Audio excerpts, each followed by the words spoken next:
Today we are discussing about intelligence. कुछ definitions देखेंगे हम इंटेलिजेंस के जो मोस्ट इम्पॉर्टेंट है, डायरेक्ट एग्जाम्स में पूछ लिए जाते हैं। जैसे कि वुडवर्थ का जो इंटेलिजेंस का डेफिनेशन है वो ये है कि intelligence is the capacity to acquire capacity, मतलब ये क्षमता होती है किसी भी नॉलेज, किसी भी स्किल्स को एक्वायर करने की, ग्रहण करने की। टर्मन के अनुसार intelligence is the ability to abstract thinking, जो बुद्धि होती है, जो हमारी बुद्धिमत्ता होती है, वो एबिलिटी होती है हमारी एब्स्ट्रैक्ट थिंकिंग की, अलग अलग क्षेत्रों में जो सोचने की हमारी क्षमता होती है उसके बारे में होती है।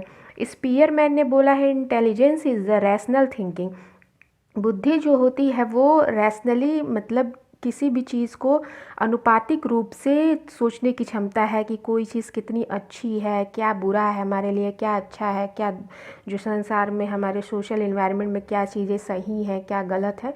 इस तरीके से रैशनल जो थिंकिंग होती है उसको डेवलप करती है। बिनेट के अनुसार intelligence is the capacity to think well, to जज well and to be self critical, ये जजमेंट की क्या क्रिटिकल जो हमारे लिए क्या मुश्किल है, क्या हमारे लिए सरल है, क्या हम आसानी से कर सकते हैं, इस तरीके की जजमेंट जो होती हैं वो बुद्धि के द्वारा हम कर सकते हैं, हमारे में क्षमता वो बुद्धि के द्वारा मिलती है। तो ये बिनेट ने बोला था। एजुकेशनल डिक्शनरी में जो इंटेलिजेंस की डेफिनेशन दी गई है वो इस तरह से है कि intelligence indicates the capacity to acquire and apply knowledge, जैसे कि जो इंटेलिजेंस है वो कैपेसिटी होती है किसी भी नॉलेज को एक्वायर करने के लिए और रियल वर्ल्ड में उसको अप्लाई करने के लिए। इसमें जो डेफिनेशंस है वो मोस्ट इम्पॉर्टेंट डेफिनेशंस आप इसको लर्न कर सकते हैं, वो वुडवर्थ की है और बिनेट की है, टर्मन की, और ये सब डायरेक्ट पूछ लिए जाते हैं क्वेश्चंस। इस पिक्चर में आप देख रहे होंगे कि जो बच्चे हैं वो अपनी बुद्धिमत्ता का प्रयोग करके कुछ सर्कल जैसी जो शेप है उसको बनाने की कोशिश कर रहे हैं। दूसरे फिगर में जो अल्फ़ाबेट्स हैं वो बच्चे उसको सीक्वेंसिंग में लगाने की कोशिश कर रहे हैं कि ए के बाद क्या आएगा, बी के बाद क्या आएगा, इस तरह से सीक्वेंसिंग लगा के वो अपनी जो स्किल्स है, जो उनकी अल्फ़ाबेटिकल नॉलेज है उसको डेवलप करने की कोशिश कर रहे हैं। जो इंटेलिजेंस होता है उसकी जो मीनिंग होती है वो इस तरीके से होती है कि as an ability to learn, किसी भी चीज़ को याद करने की जो हमारी एबिलिटी होती है वो हमारी बुद्धिमत्ता को दर्शाती है।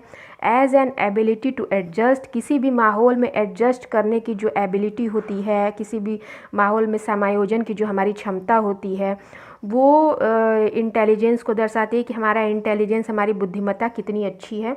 As an ability to solve problems, any problems जो हमारी डेली लाइफ, डेली रूटीन में जो भी प्रॉब्लम्स होती हैं उसको सॉल्व करने की जो कैपेसिटी होती है, जो एडजस्टमेंट की कैपेसिटी होती है, जो लर्निंग पावर होती है। As an ability to abstract thinking, और हर क्षेत्र में, हर एरिया में सोचने की जो हमारी एब्स्ट्रैक्ट थिंकिंग होती है, जो क्षमता होती है, ये सारी जो है वो मीनिंग है इंटेलिजेंस को, जो इंटेलिजेंस को दर्शाती है कि learning capacity, adjustment power, problem solving, abstract thinking. Types of intelligence, intelligence के कुछ 3 टाइप्स होते हैं, जो जिसमें फर्स्ट जो है वो कॉन्क्रीट इंटेलिजेंस है, सेकंड सोशल और इमोशनल इंटेलिजेंस है, और थर्ड जो है वो एब्स्ट्रैक्ट और जनरल इंटेलिजेंस है। टाइप, जो फर्स्ट टाइप होता है कॉन्क्रीट इंटेलिजेंस, वो होता है this type of intelligence applicable for using machines, tools and instruments. ये जो कॉन्क्रीट इंटेलिजेंस होता है इसमें जो मानव होता है वो अपनी बुद्धिमत्ता का प्रयोग मशीन्स और टूल्स, इंस्ट्रूमेंट का प्रयोग करने में करता है। इसके जो एग्जांपल्स हैं वो हैं, उसमें मैकेनिक्स जो होते हैं, जो मशीनों को ठीक करते हैं वो इंजीनियर्स, और कॉन्क्रीट इंटेलिजेंट जो पर्सन होते हैं वो सारे आ जाएंगे जो भी इस तरह के टूल्स का, इंस्ट्रूमेंट्स का अपने डेली लाइफ रूटीन में प्रयोग करते हैं। सोशल इंटेलिजेंस जो है सेकेंड, वो है it is the ability to understand social situation and act wisely in human relationship. जो हमारे सोशल इन्वायरमेंट में किसी भी सिचुएशन को अंडरस्टैंड करके उसको अपनी चालाकी और बुद्धि से उसको समझ के और अपनी समझ के हिसाब से किसी भी ह्यूमन पर्सन के साथ जो रिलेशनशिप जो भी बिल्डअप की जाती है, वो सोशली इंटेलिजेंस व्यक्ति का सोशल इंटेलिजेंस दर्शाता है। सेकेंड जो बुलेट है वो है socially intelligent people know the art of winning friends and influence them. ये इनमें जो एक आर्ट होती है वो होती है कि फ्रेंड्स के जो थॉट्स हैं, जो भी उनके इमोशंस हैं, उसको समझना और उनको अपने हिसाब से इन्फ्लुएंस करना। ये जो क्वालिटी सोशल इंटेलिजेंस की होती है वो मोस्ट प्रोबेबली जो होती है वो जैसे सेल्समैन होते हैं, जो भी अपने चीज़ें होती हैं उनको सेल करने के लिए बहुत ही स्मार्टली वो आपको कन्वे कर लेते हैं, बहुत ही स्मार्टली आपको वो कन्विंस कर लेते हैं कि ये प्रोडक्ट जो है वो आपके लिए बेनिफिशियल है। लीडर्स जो होते हैं, मिनिस्टर्स होते हैं, ये सारे इसके एग्जाम्पल्स हैं। थर्ड जो है वो एब्स्ट्रैक्ट एंड जनरल इंटेलिजेंस है। It is the ability to respond to words, number and letters. ये जो एबिलिटी होती है जिसमें कि इंसान जो रिस्पॉन्स करता है वो वर्ड, नंबर्स और लेटर्स में करता है। This type of intelligence is required from study of book literature.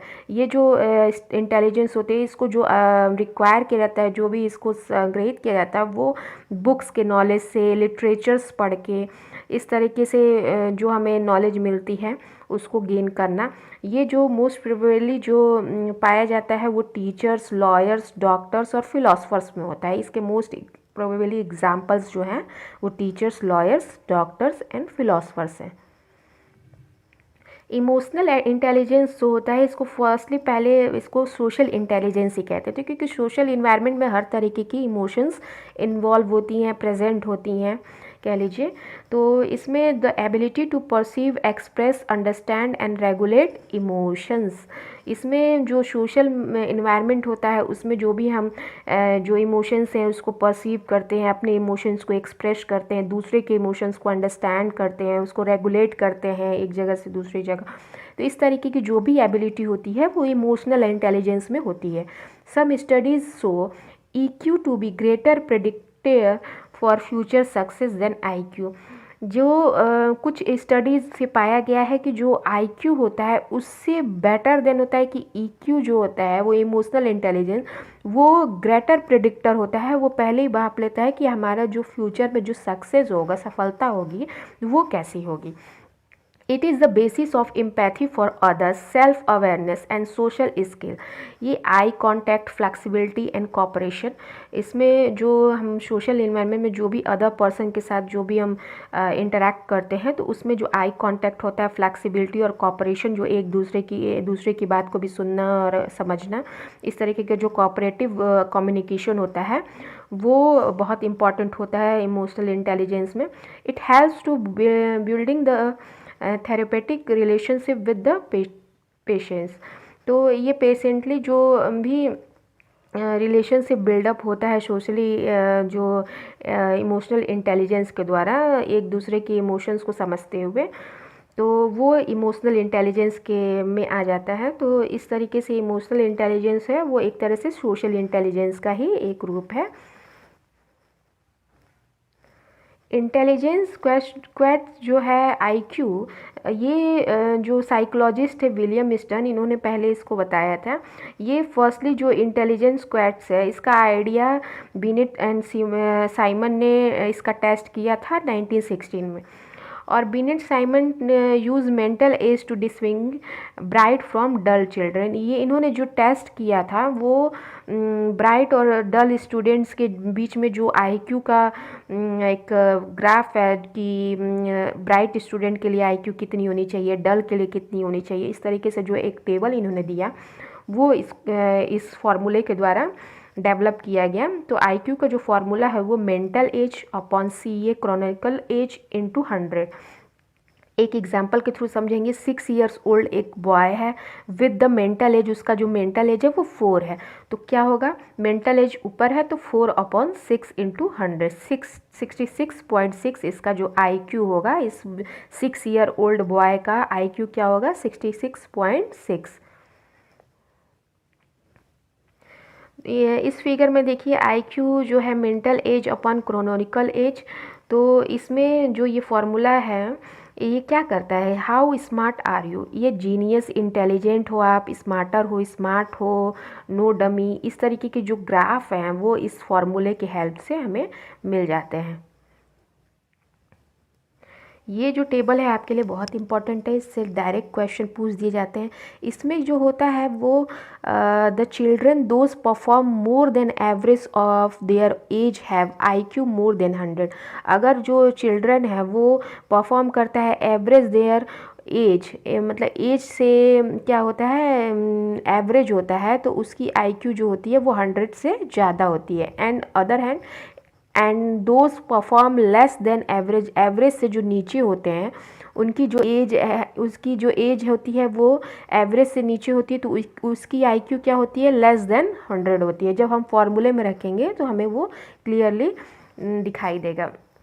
तो इस तरीके से ये होता है। और इसमें जो जीनियस का जो एज ग्रुप होता है वो IQ जो डिसाइड किया गया जीनियस के लिए वो 140 एबव है, और वेरी सुपीरियर के लिए 130 से 40 है, सुपीरियर के लिए 120 से 30 है, एबव के लिए 110 से 120 है, एवरेज के लिए 90 to 110 है, डल एवरेज के लिए 80 से 90 है, और बॉर्डर लाइन जो है वो 70 to 80 है। ये आपके लिए इम्पोर्टेंट है, बॉर्डर लाइन आपको देखना होगा।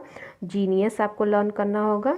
उसके बाद से आपका जो मिडिल मेंटल रिटेंशन है वो 50 से 70 के बीच में है, मॉडरेट जो होंगे वो 35 से 50, और सेवरल मेंटल जो होंगे वो 20 से 35, और प्रोफाउंड जो मेंटल रिटार्डेशन होंगे वो जो होंगे, डल जो स्टूडेंट होते हैं, जड़ बुद्धि होते हैं, वो 0 से 20 के बीच में होंगे।